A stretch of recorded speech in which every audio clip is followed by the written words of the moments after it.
தேங்காய் பால் வச்சு ரொம்ப ஈஸியான ஒரு புட்டிங்கோட ரெசிபி தான் இன்றைக்கி பார்க்க போகிறோம்.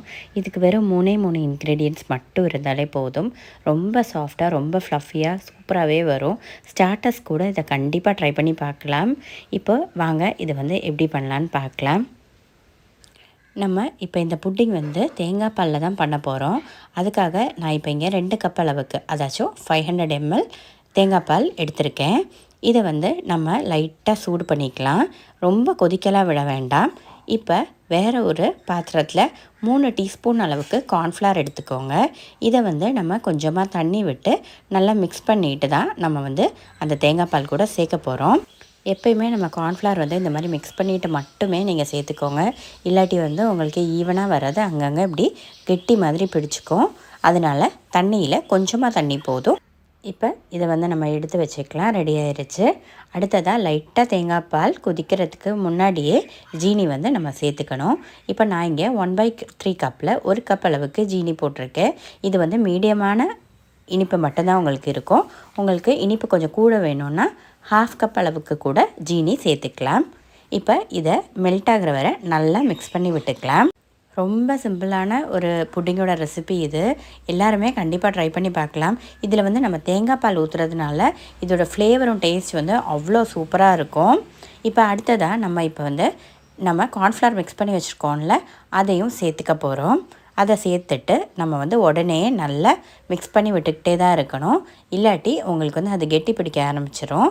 அதனால் ஒரு மீடியம் ஃப்ளேமில் வச்சுட்டு நல்லா இந்த மாதிரி திக்காகி வரும். பார்த்திங்கன்னா சீக்கிரமாகவே உங்களுக்கு திக்காகி வந்துடும். ரொம்ப நேரம்லாம் எடுக்காது. இதுக்கு திக்காக ஆரம்பிச்சிருச்சு. இருந்தாலுமே நம்மளுக்கு இது இன்னும் கொஞ்சம் நல்லா திக்காகி வரணும்.